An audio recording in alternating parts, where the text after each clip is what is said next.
Всем привет! Всем здрасте, дорогие друзья, с вами Кисель. Ну что ж, сюжет, который начался 28 августа 2025 года, получил свое продолжение, и это далеко не все, что вы узнаете в этом видео. Но спешу напомнить, что всю информацию вы бы знали раньше, если бы были подписаны на мой телеграм-канал, ссылка в описании, закрепленном комментарии, ну или же ходите на стримы, где мы все это смотрим в режиме лайв, ссылочка на Twitch также будет вас там ждать. Плюс, если вы потеряли нить повествования данного сюжета, пронумерованные видео по порядку будут там же вас ждать.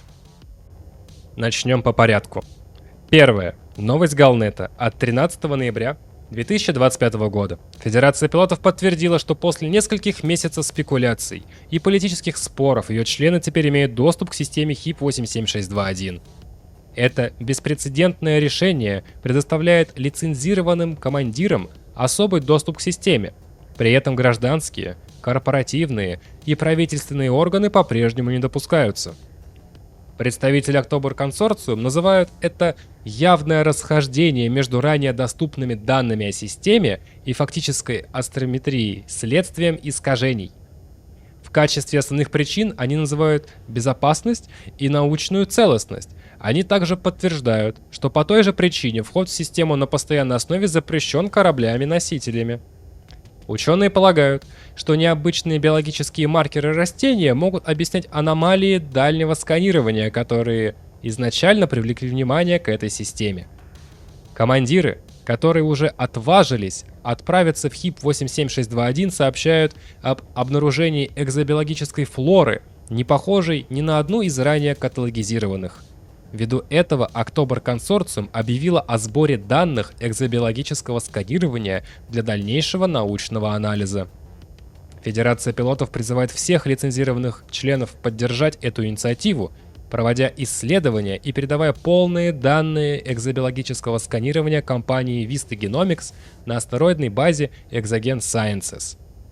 Она также выступила предупреждением о том, что пока это растение встречается только на жарких планетах с разряженной атмосферой, поэтому в целях безопасности необходимо всегда носить соответствующую экипировку. Мне понравилась формулировка о разряженной атмосфере. Надеюсь, в дальнейшем нам дадут возможность садиться на планеты с более плотной атмосферой. Плюс, мне понравилась формулировка искажения. Если что, с помощью дальних сканеров мы могли посмотреть, что у нас там происходит в этой системе. Мы могли купить данные об этой системе, и этих планет там не было. И чтобы какая-то трава, растение, дерево, неважно, искажало настолько, что на сканерах не видно планет, ну, как по мне, ребят, это прям серьезный звоночек, то, что это что-то интересное будет у нас в дальнейшем.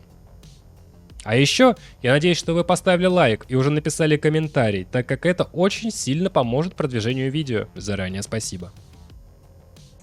По поводу этих растений. Встречаются они на 4 планетах с атмосферой. Первая планета и 3 спутника второй. Будет у вас надпись следующая: Biological Site. Если вдруг нету, используйте подробный сканер поверхности для сканирования этих планет. По прилету вы увидите гигантские деревья, которые невольно озадачивают своим цветом и туманом. Напоминаю, торговецкие шпили, те как раз были зеленые и с зеленым туманом, а эти синие и синим туманом, то есть можно сделать предположение, что они связаны со стражами. И вот их описание из кодекса. Подобака корень. Огромные и невероятно живучие организмы, которые создают под поверхностью гигантские корневые системы. Их корни могут простираться на сотни метров, помогая стволовой части держаться на поверхности и снабжая ее водой и питательными веществами в самых разных типах почв. Хотя считается, что почва, климат и атмосфера влияют на определенные характеристики организмов, главные их особенности остаются неизменны. Некоторыми чертами ингенокорни похожи на грибы, развитая корневая система, биолюминесценция, споры и объемные надземные части. Тем не менее, технически это тип древесных растений.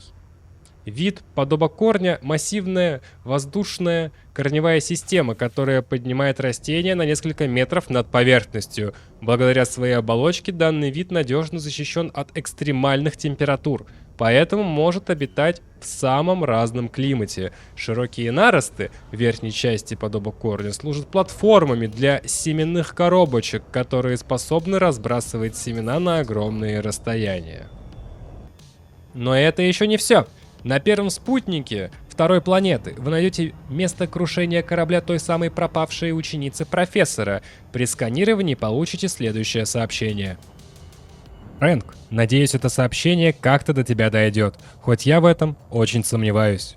У меня большие проблемы, да еще и корабль я разбила. Но, быть может, оно того стоило. Новый вид флоры, которого мы еще не встречали. Его скрывали от нас. Но почему? Что в нем такого особенного?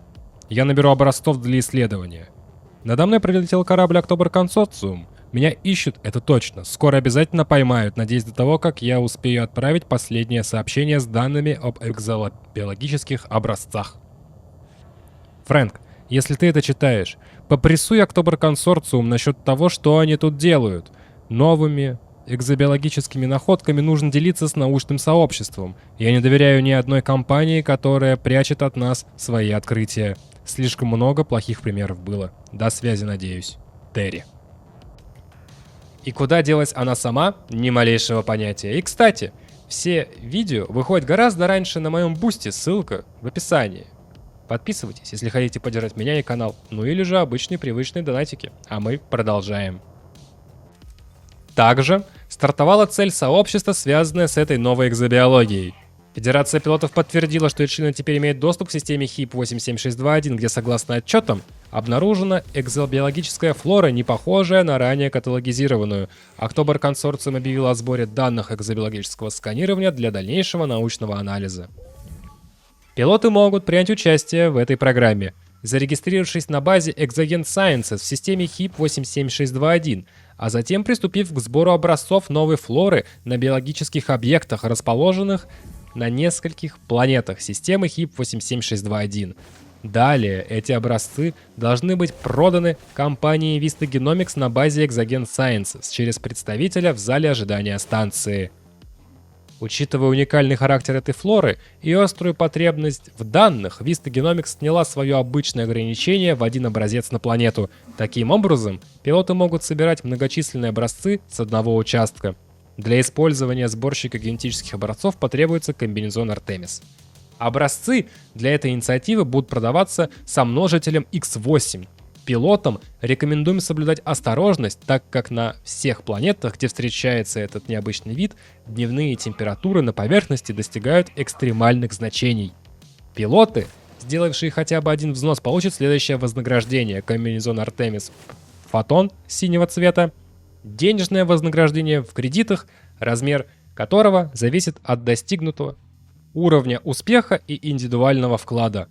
Лучшие 75% пилотов получат костюм Артемис 5 уровня с улучшенной вместимостью батареи, ночным видением, увеличенной продолжительностью спринта и улучшенной помощью при прыжках. Кампания начнется 13 ноября и продлится 2 недели.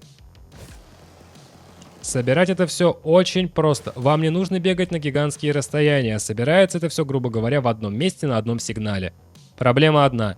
Это температура в светлое время. Да и по деньгам что-то маловато дают. Пишут, что 119 тысяч, а при сдаче получилось 857 тысяч 67 кредитов. Поправят со временем, фронтиры или нет, для меня загадка. Может сделать больше, может оставят как есть, потому что что-то как-то маловато.